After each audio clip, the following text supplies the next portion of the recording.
This light is so bright.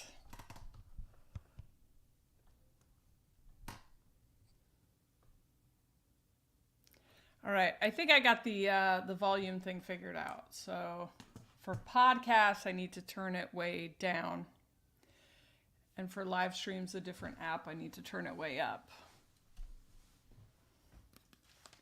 So sorry if these have been very quiet. It's weird because I listen to myself on YouTube through the headphones to test it every time, but it becomes really obvious when I have a guest on here. All right. Hello. I tried to do this twice yesterday. It wasn't it.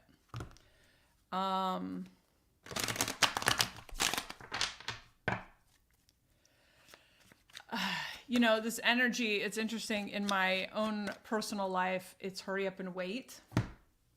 And I think that might be a perfect description for how a lot of people are feeling. If you're on the $20 tier, I'm going to get into this more because I just saw that somebody asked a question about the same thing. But we have this month before, the astrology shifts pretty incredibly in multiple ways, like big energy shifts. Saturn moves, Pluto moves, Jupiter moves. Like March to May is a lot of changing energy. I would say just enjoy the calm before the storm, and I'll let you know if I figure out how to take that advice myself, because I feel antsy. I do feel like a lot of things are going to change. I feel like what I'm going to be doing is changing. Uncertainty flipped itself. I'm already making plans for changes to the Patreon starting in March. I'll get into on the next energy update. So, but I don't know. I don't know what it is. I feel pretty optimistic based purely on the level of consciousness I see people operating at. A lot of people, not everybody. Doesn't need to be everybody. Nothing is ever everybody. So, I feel like people are going to ask what my opinion is about UFOs. I don't really trust anyone who's currently in power, whether they're currently in power because they, are part of the authority structure or just a part of the, corporation we were all born into, whatever. So I'm just real skeptical. I have said for a long time that if suddenly, the government wants to be the gatekeepers of the alien conversation, I don't know. I'll have to wait and see. So that's my stance on it right now. My stance on it is, I just don't, there's a lot of theater. All right. So going to get into the energy update. What if that was just my thing? Would you guys still like me? It is just kind of holding pattern energy. There's also that nostalgia has been really thick. And I think that there is I saw something the other day. I think it was from Human Design, but it said we are about to reach the point where your past experience, where you can't draw from the past to predict the future. And I thought that was really interesting. Like when the energy truly shifts, you can't draw from the patterns that we have accumulated over time. I don't know if that's true, but I think it's a really interesting thought. I think it's a reminder to stay open and curious. Other things are, there is this, Mark and I have been talking about, and I'm sure I've talked about this before, but it's one of these things that just gets deeper and deeper and deeper. But we've been talking about how much of your life is chasing, externalized happiness, externalized validation, chasing these things outside of you, perceived success, postponed happiness. And there is a happiness that you miss most of the time, but a happiness in the pursuit of the fantasy of what that outcome is going to be.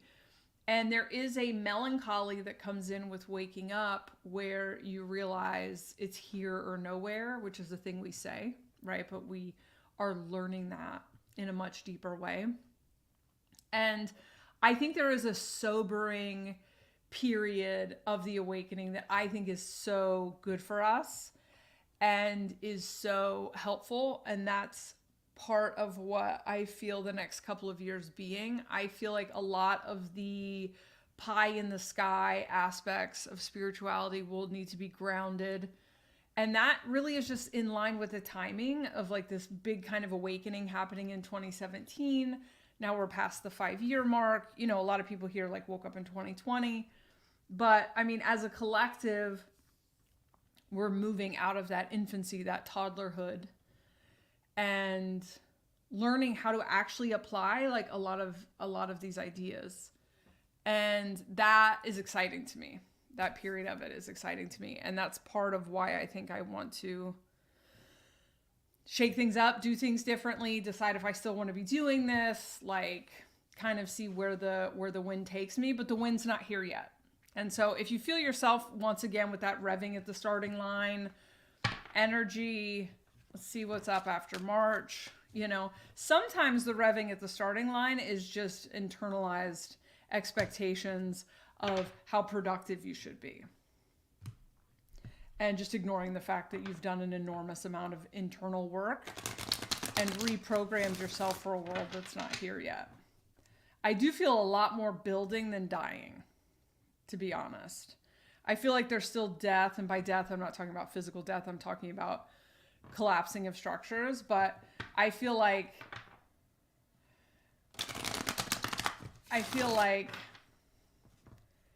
the structures that die from here, there's almost a sense of like, yeah, did you guys not know that celebrity culture was on its way out? You know, did you guys not know that we were done with these hierarchies or these artificial systems of power? So I'm pretty optimistic, but I'm also like, I'm not closed off to things getting chaotic for the purpose of rebalancing.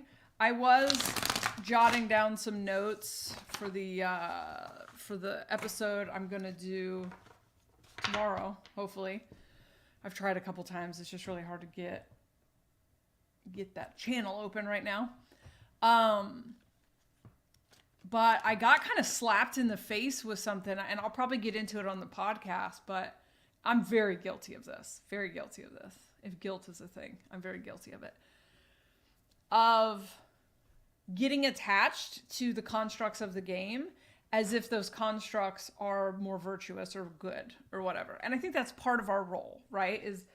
Is the old constructs are falling away and the new constructs are coming in, but I've definitely throughout the last couple of decades felt like, finish the sentence. I have felt like the constructs of the new world are the universally correct constructs, you know? And so I'm guilty of kind of projecting that utopia idea onto what is essentially just another game. It's a game where we get to be awake, but we don't care to be awake. Like I think when we truly like remember who we are, we go, oh, now I know why I go to sleep all the fucking time. So that's something I've seen in me through different iterations where it just felt like the awakening first was some, you know, I had a lot of saviorism. So the awakening or like stories, us versus them, whatever, stuff in my head and stuff in my system. And now I've never been someone with a lot of neutrality. And now I feel like so much of what we're learning and mastering in the next 2 years is about neutrality. It's about, I used to think I had neutrality, but I had dissociation. You know, I had a fear of emotions. So it's difficult to be neutral, truly neutral, when you are afraid of feelings. So anyway, I don't know.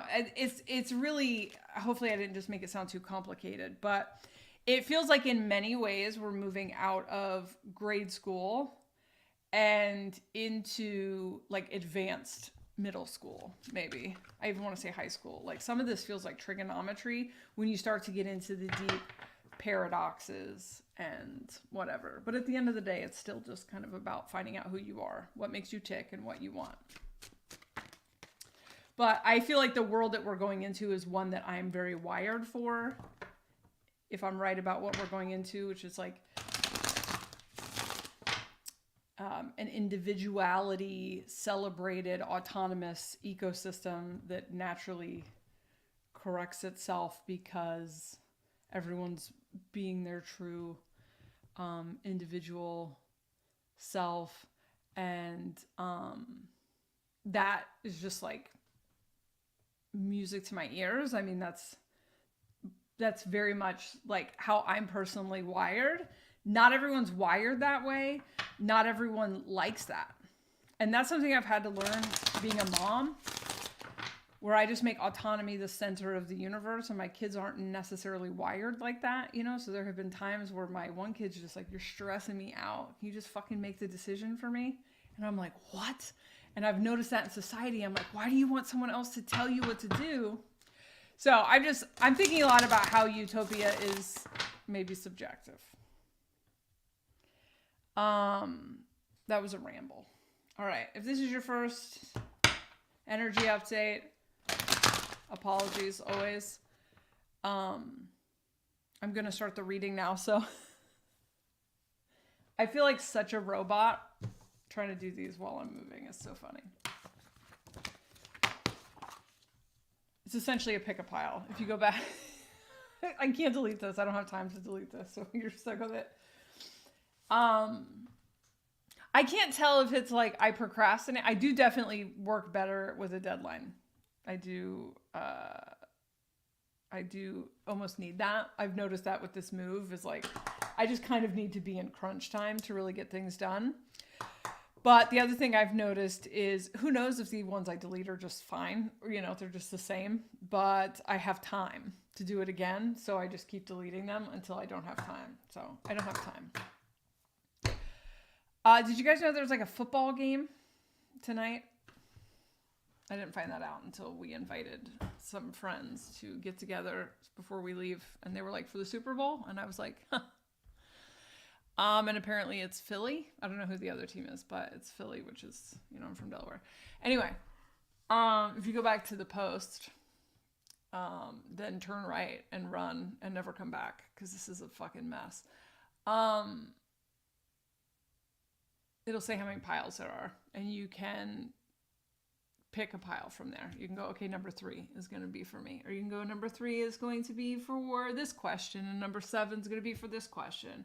Or my favorite option is that you listen to all of them and decide what resonates with you, what feels like it's for you. Observe the feelings in your body. Observe if it seems like my voice gets kind of louder, or a card with a number. Sometimes I'll say like 44 might be a sync for you. That means a synchronicity. It might be like, oh, I've been seeing 44 all week. This is a message for me. I like that better than just doing readings, because I like the idea of this Patreon helping people become autonomous individuals who trust their own internal ability to divine reality. So I do, full disclosure, get readings when I have tied myself up in knots, when I'm emotionally attached to something, or when I, like the other day, I reached out to a friend who does readings to get a few cards pulled, because sometimes I can't tell the difference between my own anxiety and intuition, even though I know damn well the difference. It's like, okay. But, so it's good for that. But in times where you don't have those things, the emotional attachment or whatever, it's helpful to learn how to just kind of trust your own guidance system. Jesus Christ. Well, there was 15 minutes of your life you're never going to get back. All right. So hopefully the channel part is... I don't know why I talk at the beginning of these. I should just go straight in and then...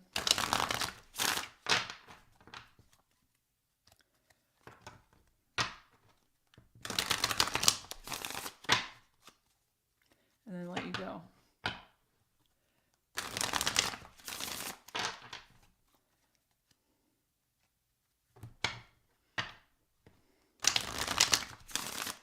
All right, group one.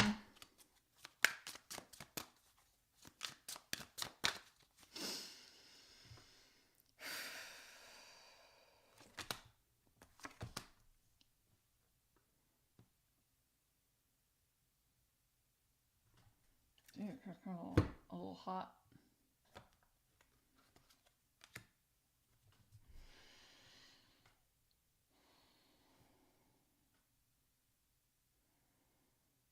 Okay, well, group one. I don't know if this is already happening for you or if this is just a little put a pin in this.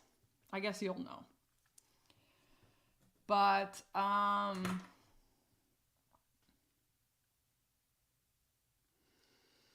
there's a pretty decent size pivot coming for you. And I've got the control card upright. Stigma in reverse. So stigma for me in this deck represents like this is so much of what this process of waking up, healing is about. And I'm going to get into this on the video game episode. It's crazy how much of that's coming up now that I'm ready to record that, but I hopefully record it. Who knows?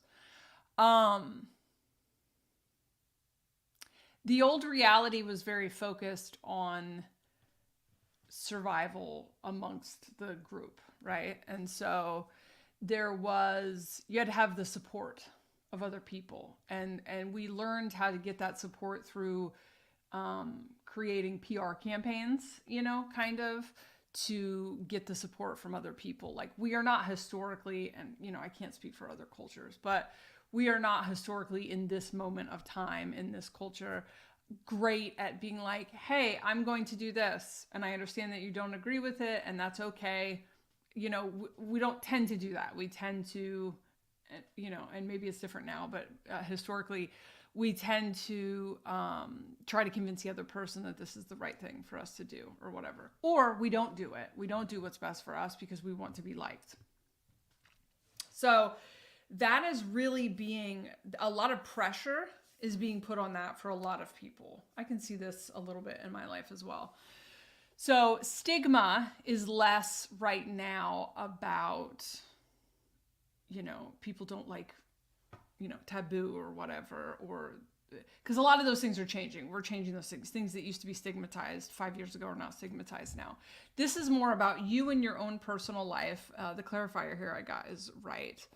What I'm seeing is a relatively fast transformation in which you emancipate yourself from the expectations that, to be honest, and this has come up in a couple readings recently, what they expect is a projection. Now, it might be your mom doesn't want you to quit the job you went to college for. It might be, what are people going to think that I leave this marriage? It might be, what are people going to think if I come out as woo? Like whatever. Whatever the thing is that you are stopping yourself from doing because you want to be accepted, right? And so what are you trying to do? You're trying to control the experience of other people. This was such a fucking, and I've said this here before, but this was such a game changer for me because when I'm people pleasing, I believe that that's virtue. It parades itself as virtue. It parades itself as, I'm doing what other people want me to do because I'm good. When in reality, I'm manipulating. I am being inauthentic. I'm being fake. I'm lying, essentially, to keep people liking me. And that's because I'm trying to control their experience and I'm not giving them the opportunity to be a fucking adult. So the reality is if you make a decision for yourself, this is obviously you don't, go punch other people in the face because that's your truth. There has to be some sort of like, but there are situations where other people get hurt. You don't want to be in a relationship anymore. You don't want to be in a business partnership anymore. You want to move, like whatever. It's sometimes what's best for you does hurt other people. There are ways to try to minimize that as much as possible. But this feels more to me like I'm seeing the, and this is the metaphor, this isn't the thing, but I'm seeing like someone masking, like someone just pretending to be someone completely different than who they are. And then they walk in the door and it's like, I'm seeing someone like take off like the high heels and the whatever. So I don't think it's necessarily about work, but it's really showing like you've exhausted yourself for a long time by pretending to be something that you're not. And this can be a warning shot if this is you're like, well, I'm definitely pretending to be something that I'm not because I'm definitely trying to control other people's perception of me. This can be a hey, you have the opportunity here to make these changes. If you don't, these changes are going to happen no matter what. So that's not telling you to run out and make huge changes. Sometimes when I'm in this position, I'm like, let reality do it. Let the tower come. And then I'm forced to deal with it. I'm too attached. Let the tower come and I'll work through it then. So this is more, not to scare you, this is more encouragement because this feels really good to me on the other side of it. What it feels like to me is, did I just waste 5 years of my life? And no, you didn't, but did I just waste 5 years of my life? I thought that was going to be such a bigger deal than it was. It's one of these things where you're like, I've been terrified of being judged for this. And then the judgment was nothing. Either nobody judged me, which I have that experience all the time, or it was fine. I just stood up for myself. It gave me an opportunity to, I don't know why I want to say, teach my sister boundaries. So this could be a sister thing. So, coming in pretty hot with the first one. I already have to pee. I immediately have to pee. Okay, I feel like. All right, number 2. Something a little different.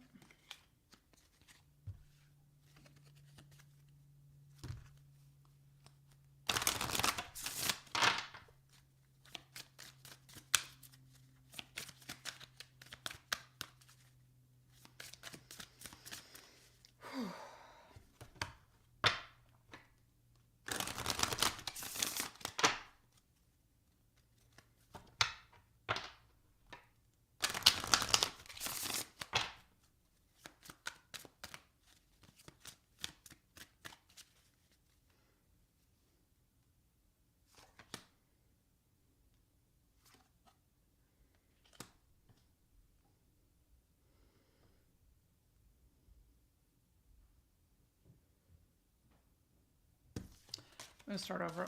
My mind really kind of wandered there. And sometimes when my mind wanders, I just pick up the cards. I don't know if you guys experience this, but sometimes I'll be doing a personal reading and the person will be kind of telling me the story and I'm kind of playing with the cards at the same time. And then when I set the cards down, it literally just tells me the story that they just told me. And I'm like, I don't know if that's real or what. So I was literally just kind of digging in further to what we just talked about. And it was just the cards said the exact same thing. Different cards. All right. Number 2.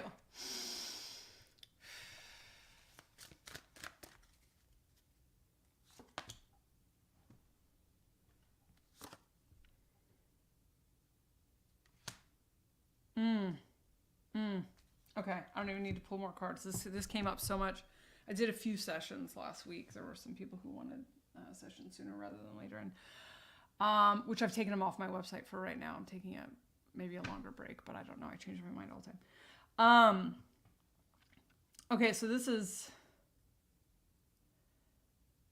is a really interesting thing that comes up. It comes up so much. Is that I think coming out of the linear reality, this is also going to be in that video game episode, but there's the past reality had a real kind of illusion about getting to a place of fixed security. And I have some theories about that being part of the human design that we're coming out of. But and the new reality is about learning how to to be uncertain, to have no idea. And there are certain aspects that provide not certainty, but comfort. And one of those aspects of how reality works, which I believe it will continue to work, because I believe this part is universal law, is that nothing stays the same and that everything has seasons. And I think that it's something that gets lost in a lot of awakening stuff is we get very impatient with the seasons, and this used to only be me, but now I notice a lot of people in this type of reality have this, which I have a very distorted perception of time. So a month to me feels like, on one hand, the months fly by, but a month feels like if I'm waiting for something or I don't like the energy in or something's painful, it feels to me like 11 years has passed. And I have to sometimes keep notes about, or like force myself to go back and look at social media or something to help me realize like, oh, it's been 10 days. So number 2, a reminder to you that things have seasons, they have phases, and this is a building process. And if you don't go through this thing first, then you can't put this piece here. And we are kind of obsessed in the old reality with getting to the finish line, getting to the stable, getting to the secure, getting to the thing that won't move, the thing that won't change. And that is an illusion. It's an illusion. It's programming that we think that, because even when you look back at the past world, the last 100 years, nothing was the fucking same. It's constantly changing. We've got the divine. I feel like I should go run on a treadmill. I'm like heavy panting. We have divine timing here, which I think sometimes can be a platitude of everything happens when it's supposed to. I'm going to go a little bit deeper than that. Then we've got emotional release in reverse. So what this is telling me is you're not to the emotional release portion yet. And there is a part of you that maybe wants to be. There is a part of you that feels like I'm stuck, I'm looping. Why am I still thinking about this? You are thinking about it because it is providing you with insight, is providing you with a mirror. And when you do get to the emotional release portion of it, you're going to get a new mirror and a new thing to think about. There's not an arrival, right? The arrival is when we realize there's no arrival. The utopia comes from reframing reality in a way that doesn't feel like such a grind. And that is something that we are collectively working on. But there is a frustration. I'm going to do an advice card. There is a frustration, number 2, in a desire to escape the present moment. And to be honest, it doesn't feel like, when I initially looked at this, I wanted to say like this is a hard time for someone. I think boredom. I think boredom in this case for some of you can be just as bad. Just as bad. So your advice is what you want wants you.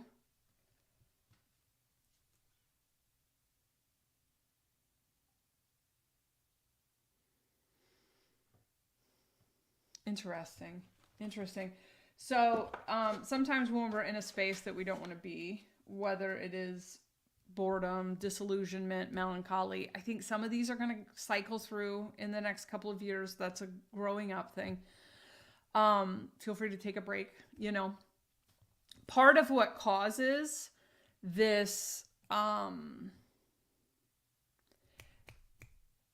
we need to hurry up. Why isn't it happening? Why am I not healed? Why am I still thinking about this? Why am I not moving forward? Why am I not whatever? Is a fear that you're not going to.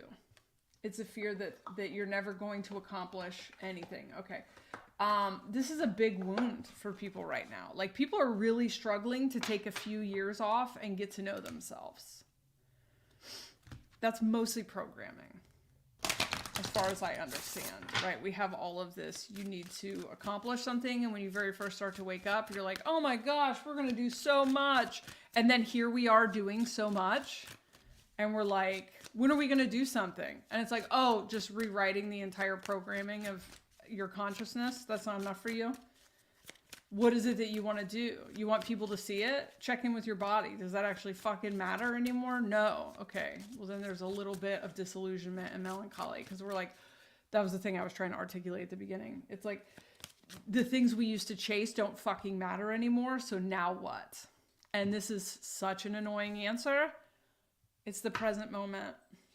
It's literally it. It's just like right now, today. All I have is right now, today. And right now, today, I don't have that emotional release yet. Right now, today, I don't have the answers about this question. I don't know why I'm still looping on this thing. What do I have today? I have myself. I have whatever the weather is. I have the people close to me if there are people close to me. I have the solitude if I have the solitude. I have my pets if I have pets. I have the option to go out for a walk. I have the option of laying in the grass and staring at the sky. I have the option to eat this food. I have the option to listen to this music. Maybe I have the option to go on a vacation. You know, I have the present moment. So much of the future reality, my understanding of it, is about the present moment. And listen, I feel woefully unqualified to talk about it to you guys in any way other than I get it, but I'll let you know when I know how to be in the fucking moment, because I love to think about the future. And I guess in the last couple of years, I've spent more time thinking about the past than I ever have before. But man, do I love to project onto the future, whether it's planning Thursday or, you know, what's the thing going to look like. And now I realize that as long as I'm looking over there at a projected idea of over there, it never gets here. So the encouragement for you, number 2, is it wants you, and to look at that part of yourself, because I think there's a lot of wisdom there. Like, what journal prompts? What am I feeling impatient for? What am I feeling angsty about? And so then that could be that this thing is never going to happen, that I'm never going to get over this relationship, that I'm never going to get over this loss, that I'm never going to accomplish anything, that no one's ever going to see my work, whatever. And then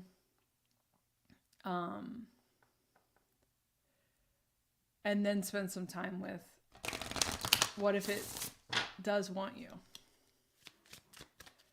I'm really liking this idea where your homework is that you have to write a story about how you go from your today life to the realization of what makes your heart sing, so that you could see how it could happen. I think priorities are going to shift drastically. I mean, they've obviously been shifting, but I think they're going to shift drastically over the course of the next couple of years. And I feel like by late 2024, we are oriented towards something new. I feel like 2023 is like still some death for some people still attached to the old thing, but 2023 is a lot. And I wanted this to be sooner, but now that I've seen the last couple of years, I go, of course, this is now.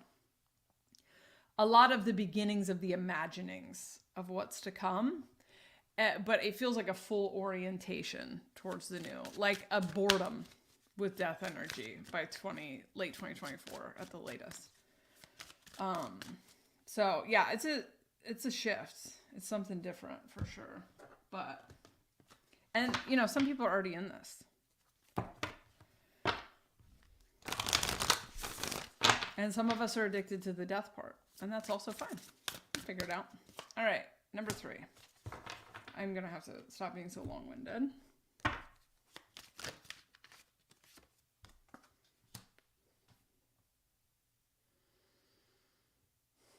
All right, number 3. If you are feeling, this could work out one or two ways. If you are feeling like I'm hitting obstacles right and left, there might be a temptation here to just victim out, you know, and to be like, why the fuck, what's happening? There is something like trying to be moved forward, and you're just simply learning flow, or also known as feminine energy. You're just simply learning how to bring less agenda into your life, and to just get into that inner tube and flow on the lazy river. And then when it takes you somewhere, I'm seeing it like taking you to an island, you can build on that island for a little bit. And then when the building hits a brick wall And well, I guess if you're building, you kind of like a brick wall, but when it starts to get frustrating and not able to move forward, take your hands off the wheel and let the thing correct. So and then the other of that is that there are some of you, number 3, you're really nailing flow, and this is not, first part is not doing it right. Obviously, this fucking with the victim shit. Flow has there's 2 lessons in the flow department. So this is not to say that people who are hitting the brick wall are doing something wrong. But you might be like, fuck, this is crazy. I'm just coasting on the algorithm is what I call it. That's my primary manifestation technique. Is I don't even like to call it manifestation, but I understand there's an algorithm. I try to pay a lot of attention to the things I like. I divest from the things I don't. And the reality goes and takes me to situations, but I'm very often completely powerless in a lot of things of my life. So I don't know that I believe in like I'm supposed to be doing this. I just think like when I've set my algorithm to wanting to experience certain feelings, then it just kind of takes me to those things. After we've moved and landed and stuff, I will maybe, I don't know, I'm feeling the desire to become a much more private person, which is very strange for me, but I might talk about kind of what led to the decision to move, because it was a lot of this sort of stuff, like the flow and the algorithm and kind of reading the signs. But I want to have landed before I do that. Okay, number 4 is going to be an advice card. My kids had a sleepover last night with some friends for their little going away thing. And the power went out 4 times, so that's nice. They enjoyed that. Pretty sure we packed the flashlights, obviously. I've packed everything I need. All right, advice for number 4.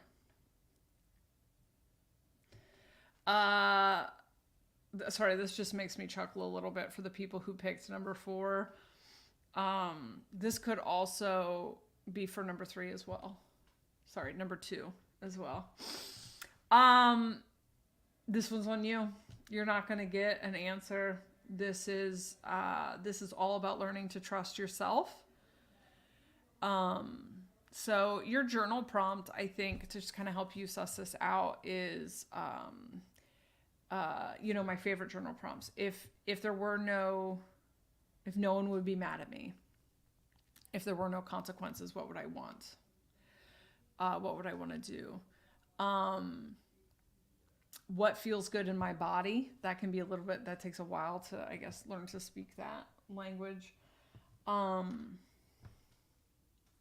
What am I hoping this reading will say about what I should do? Why am I afraid to make this decision for myself? I think there's a lot of wisdom in that. Something I found about myself is that in certain aspects, I would rely on the masses or society or what's popular to make decisions for me, because then the consequences weren't my fault. I didn't have to bear the weight of what if I'm wrong. So there's some interesting stuff there, but I do think that's a little bit funny. If you pick number 4 because you're like, I need to know what to do here, and the cards are like, nah, not this time. All right, number 5.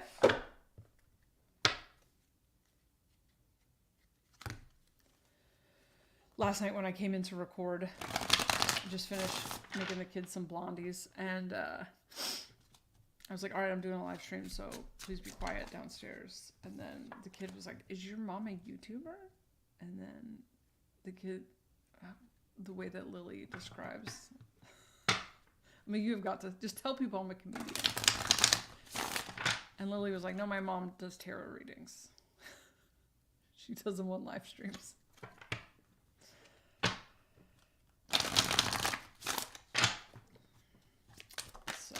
Good thing we're moving. That kid's probably not going to be allowed to stay here again.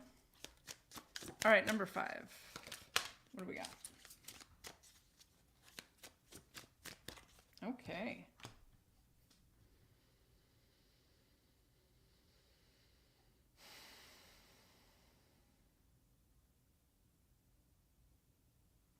Imagery that I'm seeing is like just trying to put a puzzle piece into a piece where it doesn't fit. And then the what I'm hearing is doesn't sit right. Doesn't sit right. So we've got acceptance and soul both in reverse. Something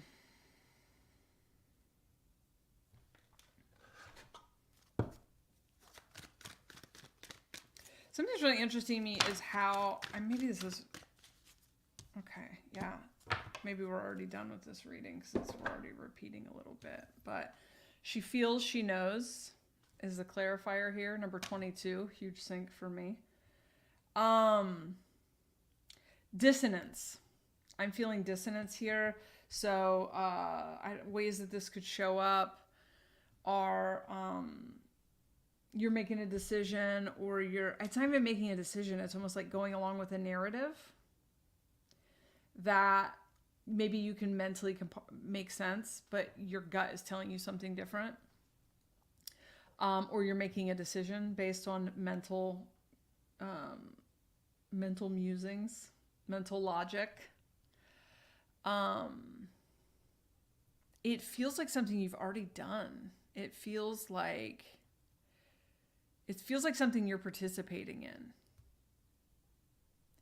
So once again, this could be because it's not right for you. It could be, it feels like, and this could be metaphor, but it feels like you committed to something you don't want to do, or something ran its course and now you want out, or,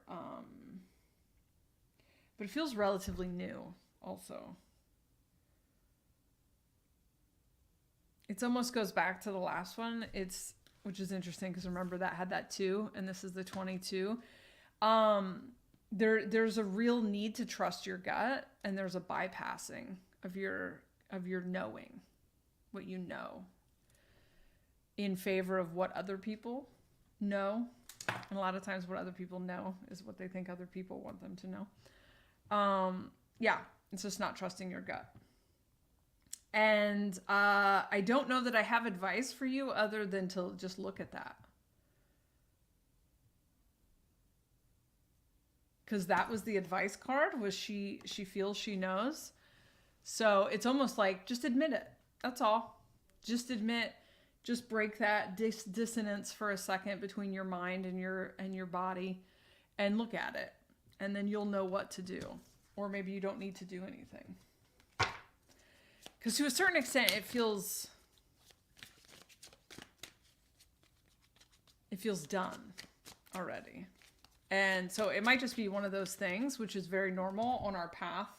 I still experience these, like, when we ignore our own truth, and then maybe there's consequences, maybe there's not, but there's that, like, I fucking knew better to do that. And I did it because I wanted people to like me, or I wanted, I was in a trauma response, or I have this thing where, which I haven't really figured it out yet, but I'm not very good in the moment. So if it's in person and somebody like tramples my boundaries or whatever, I often don't react because I like freeze. And it's a thing where you want to go back like 5 hours later and say something, but now it's weird. So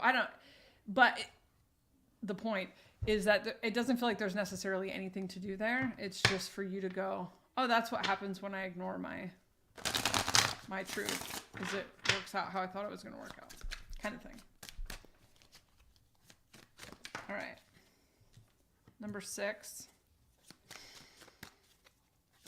I really have to pee, so this is maybe going to wrap up here soon.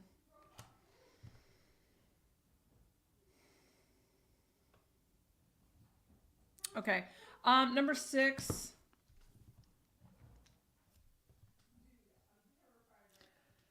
There is some clarity coming to these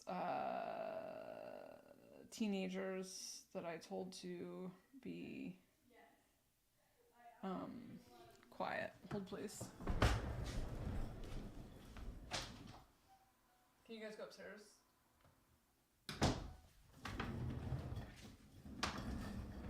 And I just did the thing where I zoomed out and you saw that I was wearing sweatpants, which I'm sure was very shocking because you only see me dressed up in a romper. All right, so number 6. There is either a tendency from you or a situation involving you in which it could be a situation involving other people, I guess, but we tend to really do this with ourselves.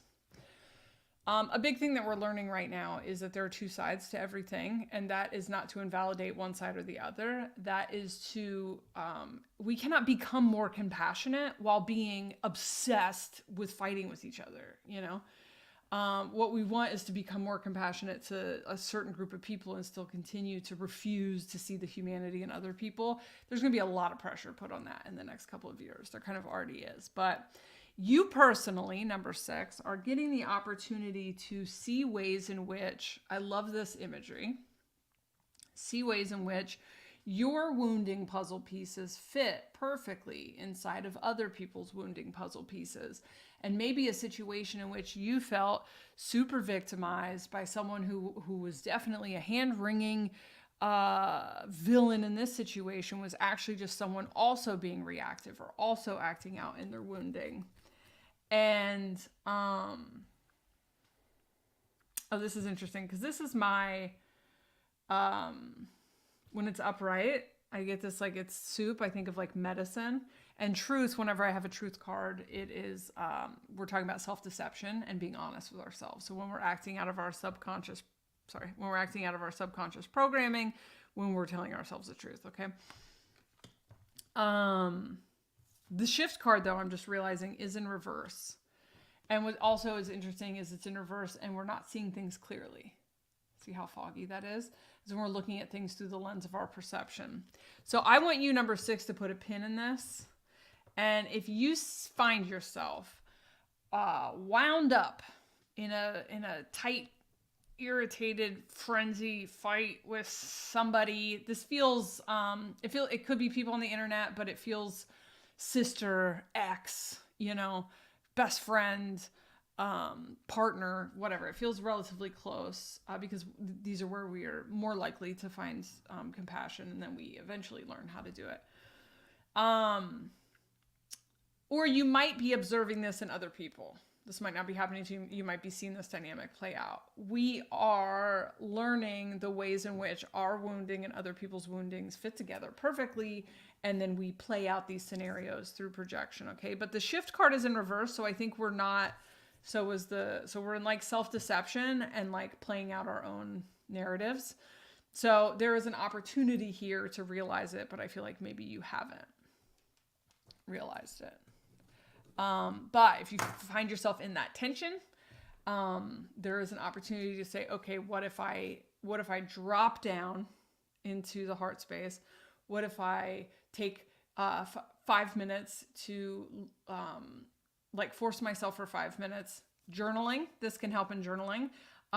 Your homework assignment, if you're convinced that this person is just bad, is to plead their case in your journaling, you know.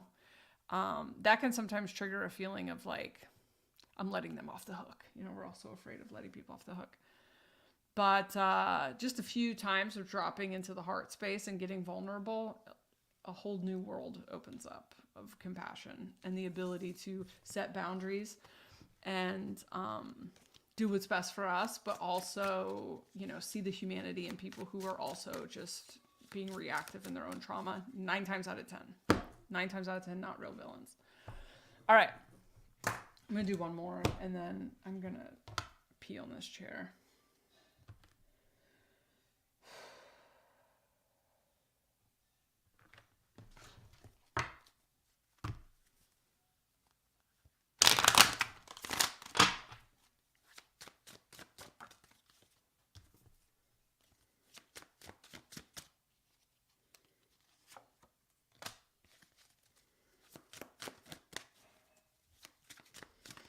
I mean, I feel like number 7 is for everyone, and I know I sound like a broken record, but I'm afraid nobody else is saying it to you. I'm not doing anything while you are changing the entirety of your life. It's an insane take. It's a bonkers take. The desire to do something physically in the physical reality is like, cool, then go do something. I can't. I don't know what to do, whatever, then that means you're doing exactly what you're supposed to be doing, which is a big achievement. It is a big achievement. There is a desire to build. We build when there's building energy. That's going to start to come in more. We're sick of the feelings, and I get it. We're sick of the feelings, but we are kind of correcting. Not correcting, but balancing, lifetimes, thousands of years of not feeling our feelings. So maybe it takes more than 36 months to do that, when it's time for you to do something, whatever the fuck that means, right? Whatever the fuck that means. You will have something you want to do, and you will have the battery in your tank to do it. And you do not have to judge or criticize yourself according to some metric that really is from a dying world anyway. You can just go, oh, sorry, I came here to, rewrite the code of my personal reality and to deprogram. And I'm doing a great job. All right. Oh, I just had a mini panic attack that this was over. That this was not live. Anyway, okay, bye. Sorry. I should delete this.